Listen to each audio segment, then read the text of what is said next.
The Late Show studio was already humming before the cameras rolled. That low, electric tension that you only notice when you've been in the game long enough, when you've learned the difference between a normal audience buzz and the kind of anticipation that comes before a storm. Stephen adjusted his tie at the desk, cracking a rehearsed smile for the crew, but his eyes kept flicking to the green room monitor. Senator Alex Padilla sat there under the harsh vanity lights, straight-backed, lips pressed thin. He'd been on television countless times before, morning shows, primetime debates, press briefings, but tonight was different. There was no smile in his eyes, no easy politician's charm. Just that locked, simmering stare of a man who'd had enough. The band struck the opening notes. Stephen's voice boomed over the crowd. "Welcome back, ladies and gentlemen. My guest tonight is the senior senator from California. Please welcome to the Late Show, Senator Alex Padilla." The applause swelled, but it was the polite kind, respectful, curious, no wild roars or whistles. Alex stepped out, shook Stephen's hand, and took his seat. His movements were controlled, but anyone watching closely would have noticed how tight his jaw was, how his fingers flexed once against his knee before settling. "Sir," Stephen said, leaning forward, "there you go. Nice to see you. Nice to see you. Thanks for being on. Thanks for having me." A normal exchange, but the air between them was already taut. Stephen didn't waste time. "It's been about 2 months since you were detained at one of Kristi Noem's press conferences," he said, voice dipping just enough to make it sound like an open wound. "You were, Homeland Security detained you at the press conference." "I think we know," Alex said evenly. Stephen smiled, a flash of teeth. "Going straight there, isn't it?" "Exactly." "Well, I'm just curious," Stephen pressed. "Can you recount for me what happened that day?" The senator shifted in his seat, not to get comfortable, there was no comfort to be found, but as if bracing himself. "I think the whole world by now has seen the video of what happened." Stephen lifted a hand. "Actually, let's show them again." The monitors lit up with shaky footage. The scene was chaos, voices shouting, camera flashes strobing. Alex Padilla's voice rang out over the din. "I'm Senator Alex Padilla. I have questions for the secretary because the fact of the matter is." The shouts intensified. "Sir, hands up. Hands up. I'm a senator. I have oversight responsibility." A sudden flurry of movement, 3 officers forcing him down. "On the ground. Hands behind your back." The senator's voice strained. "I'm asking a question." "Other hand, sir." And then the feed cut, the applause in the studio muted and uneasy. Stephen leaned back, eyes flicking to Alex. "It took 3 guys to take you down. What was going through your mind as that was happening? You were identifying yourself as a senator." Alex inhaled through his nose, steady. "I identified myself. I said, look, I have a question. The whole reason I was there, Stephen, was because I have oversight responsibility. I had questions. I was hoping for more information. And everybody saw what happened when I tried to ask a question. But as I've been saying every day since, what happened to me, but it's not about me." The senator's voice shifted now, not louder, but heavier. "Think about what this administration is doing to so many people across the country, but especially in California. The obsession they have with this mass deportation agenda. And the reality is, the vast majority of people being arrested, detained, deported, are the same people families trust to care for their children. To care for aging parents. People preparing and serving meals, picking fruit, packaging meat in factories. The ones who keep the country running." In the audience, someone coughed sharply. Another leaned forward, elbows on knees. The senator's gaze stayed locked on Stephen, but his words were for everyone in the room, and beyond. When the public sees the father of 3 United States Marines being abused and detained, when the country learns about legal residents, hell, even U.S. citizens, being caught up in these roundups, when a farm worker falls to his death during an ICE raid, Alex's voice caught, but only for a fraction of a second. "This administration has gone too far. And I spoke up that day. I'll continue to speak up, until this turns around." Stephen didn't jump in immediately. He let the words hang, let the audience feel the weight of them. Then, like a scalpel, he cut in. JD Vance talked about this. He called you José Padilla. Do you think he knows your name? A faint, humorless smile touched Alex's mouth. "He knows my name. We overlapped in the Senate. But he wants to mock, to attack, to use José as some cheap jab. I'll tell you this, I'm proud to be a José. Because they'll use the names José and Maria to villainize immigrants. And it's wrong. To all the Josés and Marias out there, keep building your communities. Keep contributing. We're going to rise up." It was passionate. Defiant. But in the control room, a producer shot a glance at the floor manager. There was an unspoken truth, Passion can be dangerous on live TV, especially when the topic cuts to the bone. Stephen shifted again. We saw the president send in National Guard and Marines into Los Angeles. What's going on there now? Most have been withdrawn, Alex said. They shouldn't have been there in the first place. It wasn't helpful, it was counterproductive. But Trump wanted the spectacle. Escalation. To make conflict look necessary. The audience shifted restlessly. This wasn't the breezy political banter they'd come for. This was raw, and people could feel the fault lines beneath it. Alex leaned forward. And here's the truth, when they go to workplaces to round up immigrants, it's not because they're not working. When they dig through IRS data, it's not about immigrants not paying taxes. When they trap people in courthouses, it's not because they're not doing it the right way. All of this, because of the demands of a man with 34 felony convictions. This isn't about the rule of law. Stephen opened his mouth, but the director's voice crackled in his earpiece. Wrap it. Go to break. Stephen forced a tight smile. We have to take a quick break. We'll be right back with more Senator Alex Padilla. Stick around. The applause cue lit up. The crowd clapped, but the sound was hollow, mismatched. People glanced at each other, like they were wondering if they just watched something they weren't supposed to see. As the cameras cut to commercial, Alex sat still, hands folded. The heat of the studio lights bore down, but he wasn't sweating. Not yet. The real storm was still waiting. And for the viewers at home, this was just the beginning. If you've been following moments like this, you know they can vanish under headlines and distractions. If you want the truth, the unfiltered, unvarnished truth, hit that subscribe button now, because this is only going to get messier. The break room behind the set was too bright, harsh white light bouncing off metal counters and coffee stains. The hum of the vending machine filled the space like static. Stephen ducked in first, tossing his cue cards on the counter. He rubbed his temples, muttering something about the producers breathing down his neck. Alex walked in behind him, still calm on the outside, but you could feel that coil of tension in his movements. He wasn't pacing or fidgeting, he was still. And stillness, in moments like this, wasn't peace. It was the kind of stillness that meant something was ready to snap. Stephen glanced at him. You know you're making people nervous out there, right? Alex's brow furrowed. I'm telling the truth. If that makes people nervous, maybe they should ask themselves why. Stephen leaned against the counter, lowering his voice. Look, I'm with you on a lot of this. But there's a difference between speaking your mind and what? Alex cut in. And making things uncomfortable? You invited me here to talk about what happened.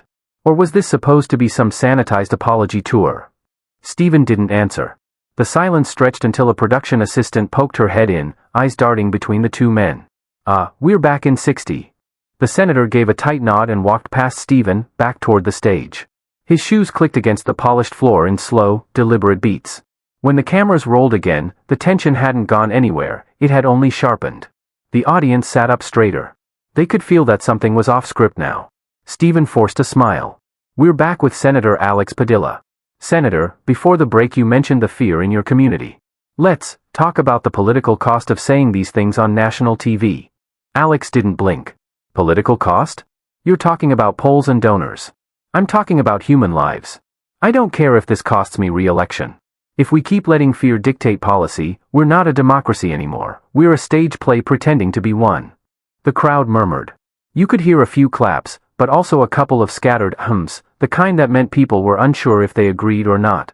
Stephen tried to steer the conversation toward lighter ground, but Alex wasn't following.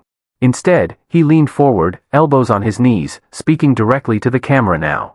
Do you know what it's like to get a call at midnight from a mother who doesn't know if her husband will ever come home again? Do you know what it's like to see a 10-year-old break down because his father's been taken away in front of him? I do. And I'm telling you, if you think that's acceptable. Senator, Stephen interrupted, but Alex didn't stop. Then you've forgotten what this country is supposed to stand for. The control room was in chaos.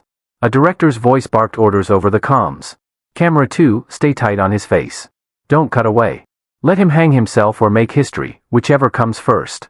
In the wings, a tall man in a tailored navy suit stepped closer to the stage curtain. His eyes were cold, scanning every movement. He wasn't part of the production crew. He wasn't a publicist. And yet, the way people avoided looking at him told you exactly how much power he carried in that room. Alex's gaze flicked toward him just once, just enough to register that he was there. Then the senator straightened and said, "You want political fallout? Here's your fallout. If this administration continues these raids, I will push for a federal inquiry into the conduct of Homeland Security. I will subpoena every file, every body cam, every damn receipt." The man in the navy suit didn't flinch. He just tilted his head slightly, as if filing the words away for later. Stephen cleared his throat.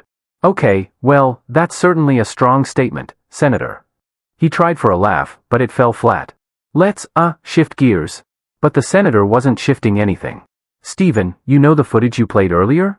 The one where they threw me to the ground? What you didn't play was the 20 minutes before that, where they blocked me from entering the room. Or the part where an aide of mine was pushed into a wall hard enough to need stitches. The audience gasped. Yeah, Alex said, nodding slowly. That didn't make the evening news, did it? The man in the navy suit took one step closer to the stage. Stephen's eyes darted toward him again. There was something there, something unspoken, that made Stephen suddenly decide to wrap things up. All right, Stephen said, forcing a smile so tight it might crack. We're going to take another quick break. Stick around, folks. The applause sign flashed. People clapped, but the room felt smaller now, like the air itself had thickened. When the lights went down for commercial, Alex didn't move from his chair. He just stared at the man in the navy suit, and the man stared back. No smiles. No words. Just that heavy, unbreakable silence. In the green room, Alex's phone buzzed. A single text lit the screen. You don't want to keep talking like that, Senator. No name. No number. Just a message that felt like a knife slid under a door.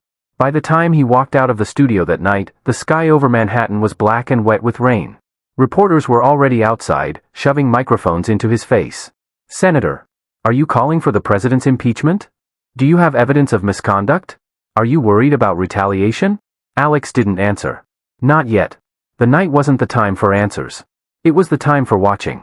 Listening.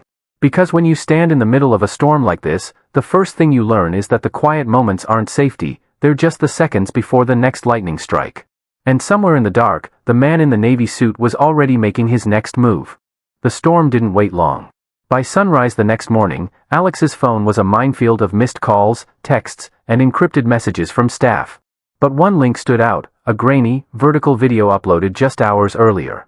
It wasn't the network footage of the Kristi Noem press conference everyone had already seen. This was different. This was shot from inside the security perimeter.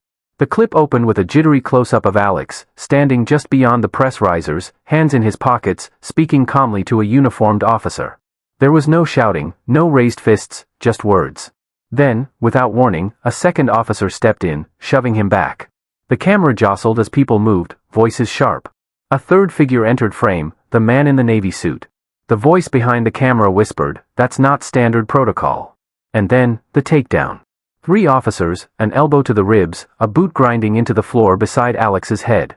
The man in the navy suit watched the entire time, silent. The video cut off there, but the damage was done. It was already trending by mid-morning. Alex's comms director burst into his office, hair uncombed, eyes wild.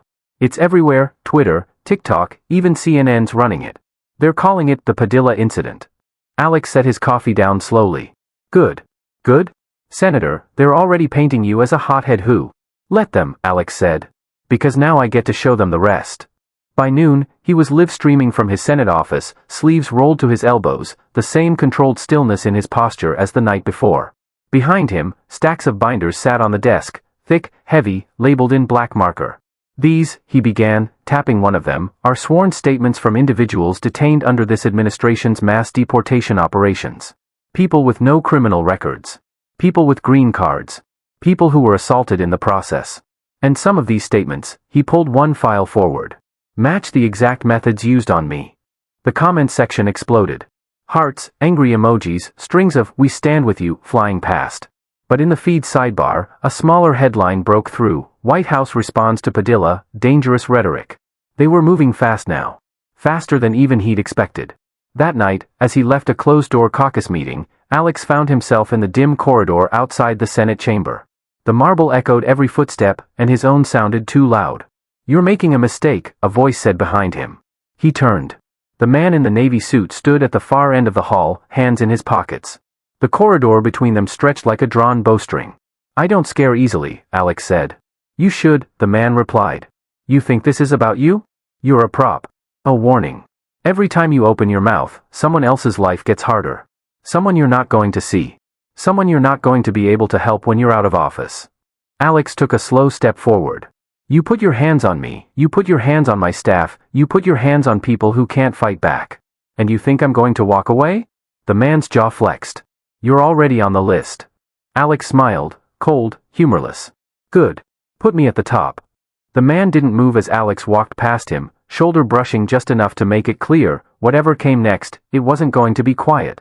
The following week was a blur of headlines, subpoenas, and televised committee hearings. The footage kept circulating. Witnesses came forward. One of them, a junior officer in Homeland Security, leaked an internal memo confirming that the Kristi Noem event had been flagged as an opportunity to neutralize Padilla's influence. It was explosive. It was undeniable. And it was exactly the kind of thing that could ruin careers, or end them. On the final night of the hearings, Alex sat alone in his office, the Capitol dome glowing through the window. Outside, reporters shouted questions, cameras flashed. Inside, the only sound was the slow tick of the wall clock. His phone buzzed again. Another unknown number. Another message. You've won the battle. Not the war. Alex set the phone down, stood, and straightened his tie. When he stepped out into the corridor, the crowd surged forward, lights blazing. Senator, what happens now? Are you afraid for your safety? Do you think they'll retaliate? He stopped at the top of the marble steps, looking out over the sea of microphones and faces. His voice carried over the noise, steady and unshakable. I think they already have. And I think they'll try again. But I didn't take this job to be safe. I took it to be heard. And if they want to silence me, they're going to have to do it in front of all of you. The crowd erupted, cheers, shouts, camera shutters snapping like gunfire. Somewhere in the throng, Alex thought he saw the man in the navy suit, just for a moment. Watching. Waiting. The night air was sharp as he descended the steps, each footfall echoing like a drumbeat. This wasn't over, not by a long shot. But for now, the truth was out, and the people had seen it with their own eyes. And sometimes, that's enough to start a fire no one can put out. If you want to know how this story ends, and trust me, it's nowhere close, make sure you're here when the next chapter drops. Hit that subscribe button, because the fight is just getting started.